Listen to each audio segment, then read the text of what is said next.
अगर आपको काम वाले की जरूरत हो तो बताइएगा, मैं यही साफ सफाई का काम करती हूँ। हाँ जरूरत तो थी, लेकिन एक सेकंड मैं अपनी बाइक से पूछ लेता हूँ पहले। हाँ गीता, वो तुम्हें मेड की जरूरत थी ना? हाँ साफ सफाई के लिए। हाँ तो एक नीचे लड़की आ रही है, एक बार से बात कर लो। हाँ आ जाओ नीचे ही हूँ, अभी आ गई हो। लो आ गई। हाँ राहुल, कौन बोल रहा था काम के लिए? अरे काजल तुम यहाँ पर? अरे अंकिता तुम यहाँ रहती हो? हाँ मैं इधर ही रहती हूँ। एक सेकंड राहुल, ये मेड के काम के लिए आई थी? हाँ यही आई थी मेड के काम के लिए, लेकिन तुम एक दूसरे को जानते हो? हाँ राहुल, हम दोनों एक दूसरे को बहुत पहले से जानते हैं। तुम्हें पता है हम दोनों बचपन के दोस्त हैं, स्कूल भी साथ में किया था, कॉलेज भी साथ में किया था। लेकिन मुझे एक बात समझ में नहीं आई काजल, तुम यहाँ पे मेड के काम के लिए आई हो? तुम्हारा सब कुछ बहुत अच्छा चल रहा था ना, तुम्हारे पापा का बिजनेस कितना अच्छा चल रहा था और आए दिन मैं तुम्हारे स्टेटस देखा करती थी। कभी तुम इस कंट्री में रहती थी, कभी उस कंट्री में। तो मुझे लगा तुम्हारी लाइफ में सब कुछ अच्छा ही चल रहा होगा और एक दिन तुम्हारे स्टेटस दिखना अचानक से बंद हो गए, तो मुझे लगा तुम अपनी लाइफ में बिजी हो गई और तुमने अपना नंबर चेंज कर लिया होगा, इसलिए मैंने कभी इतना ध्यान दिया नहीं। लेकिन आज अचानक तुम मेड का काम मांग रही हो, वो भी घर जाकर के। मुझे कुछ समझ में नहीं आ रहा काजल, हुआ क्या है? कुछ बातें छुपी रही तो ही अच्छा है। मैं अपनी पर्सनल लाइफ शेयर नहीं करना चाहती। अगर तेरे पास काम हो मेरे लिए तो बता, वरना मैं चाहती हूँ। अरे काजल सुनो तो सही, अच्छा मैं काम दे दूंगी, उसकी चिंता मत करो, लेकिन एटलीस्ट मेरे को बताओ तो सही हुआ क्या है। अंकिता मैं तुझे कुछ भी नहीं बता सकती और इस टाइम मुझे काम की बहुत ज्यादा जरूरत है। अगर तेरे पास मेरे लिए काम है तो बता दे, वरना मैं किसी और के यहाँ जाकर ढूंढ लेती हूँ। देखो काजल मुझसे कुछ मत छुपाओ, प्लीज बता दो क्या हुआ है। देख अंकिता मैं इन सबके बारे में कुछ बात नहीं करना चाहती। अगर तेरे पास कुछ और बात करने के लिए तो वो कर सकते हैं। काजल हम दोनों तो बचपन के दोस्त हैं ना, तो मुझसे बात क्यों छुपा रही हो? मुझे कुछ समझ में नहीं आ रहा है। हाँ सही कह रही है अंकिता, आप लोग एक दूसरे को इतने टाइम से जानते हो और इतने टाइम बाद मिले हो, तो आपको कोई दिक्कत है तो उसको बता सकते हो। हाँ काजल प्लीज बताओ ना, अचानक तुम्हारे साथ ऐसा क्या हुआ? तुम्हारे पापा का बिजनेस तो इतना अच्छा चल रहा था ना, ऐसा क्या हो गया जो अचानक से तुम आज इस कंडीशन में आ गई हो और घर जाकर मेड का काम पूछ रही हो?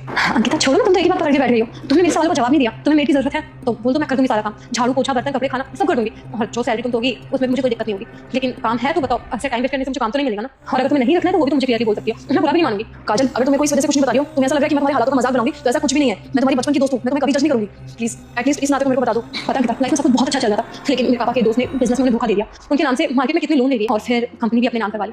ये सदमा पापा बर्दाश्त नहीं कर पाए, उन्हें हार्ट अटैक आ गया। पापा भी अभी हॉस्पिटलाइज है, उनका ट्रीटमेंट भी चल रहा है। अब मैं कर्जा भरूँ या उनका ट्रीटमेंट करवाऊँ, बस इसलिए मुझे काम की ज्यादा जरूरत है। और हमारे पास जो जमा पूंजी थी सब पापा के इलाज में और कर्जदारों को देने में पड़ रही।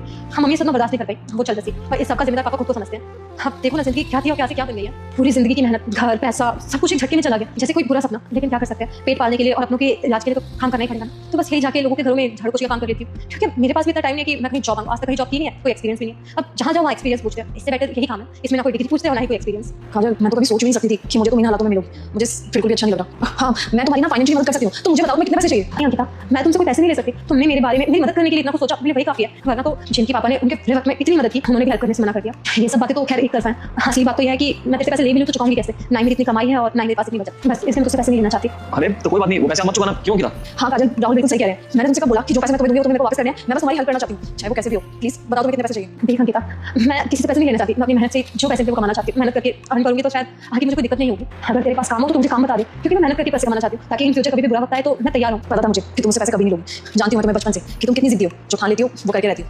अच्छा एक बात बताओ, अगर मैं तुम्हें काम दूंगी वो तो करोगी ना?